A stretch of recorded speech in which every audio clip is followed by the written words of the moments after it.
jobs are not enough for us. None of them have talked anything about what you have mentioned. So it's not that they are not seeing about the jobs. It is beyond that, Mr. President. And respectfully, I want to put it to you that you're not hearing what they're saying. In fact, they only had after the protests, after all those things you described, that's the time that you came and said, let me tell you the following.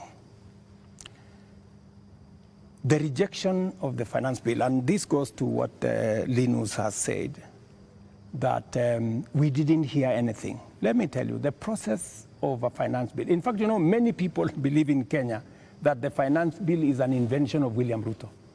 It is not an invention of William Ruto. The finance bill is an instrument that has been with us ever since independence. Only that we have made it much more transparent. Only that we have brought out more to the public. And that is why there is greater interrogation of what government is doing, especially after the new constitution that made public participation not a sterile provision of the constitution, but public participation to be an integral part of lawmaking, an integral part of managing the country. Let me tell you, when we took the bill, when we formulated the bill, it had 346 billion of new revenue. When MPs went out to the public said, we don't think this is good. We don't think this is good. It was reduced by 140-something billion shillings. It remained just 200 billion. Doesn't that amount to listening? No, it doesn't. That the public said, reduce this by... No, it doesn't, no. Mr. President. And that's why I said reject it. Just wait. No, we are talking about listening. Yeah. Just relax. We're talking about listening, okay? So the public said, reduce this by 146. We sat down, we cut down the areas, we reduced it to 200. What went into the space was the people who wanted to mislead the public, to say, oh, you see, in fact, everything you have been told is still there. This was not removed. These people are not listening. These people are not listening. And let me tell you, my good friend Latif, we have dropped the finance bill. Yeah? What does that mean? It means we have gone back almost 2 years. It means that this year we are going to borrow 1 trillion shillings to be able to run our government. That's what it means. I have been working very hard to pull Kenya out of a debt trap.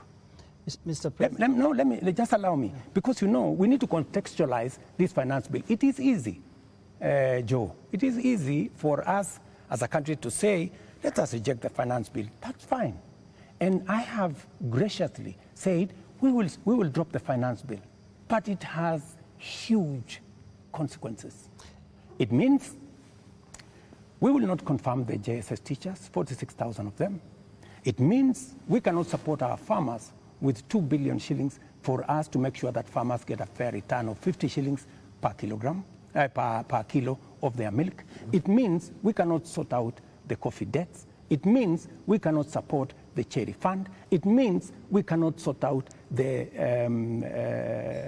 debts of farmers in Mumias. It also means that we will continue to import potatoes from Europe when we have potatoes in his village. You just told me in Kimana. We have potatoes in Nyandarua. We have onions all over the place. That may well be. I think the problem has been, these are people who are saying they haven't been listened to. You only listened because you said on that night, on that Wednesday night, that is the moment you said that you had realized, Mr. President, that Kenyans did not want anything to do with that bill. And one would wonder, how can that be, Mr. President? And you have had all these presentations that have been made.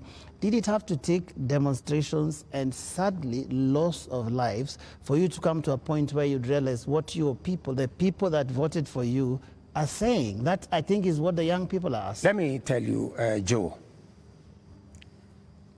members of parliament are representatives of the people elected. They are not fools and they are not mad. And I want to say, one day, Kenya will know that the MPs who voted yes are the true heroes of Kenya. Those are the people who saw the opportunity for us to unchain our country from debt trap and take our country to the future. Let me tell you, Joe, and I want to say this to the people of Kenya, that my plan was to make sure that in the next 3 years, maximum 4 years, we have a balanced budget, where Kenya is not the country where we are today. Let me tell you, gentlemen, and I want to tell the people of Kenya the following. We are in a very difficult financial position. This is something that the people of Kenya must understand, and that is why I am happy that we have a crisis. This crisis will help us be candid and speak to each other properly and contextualize where we are. We raised this year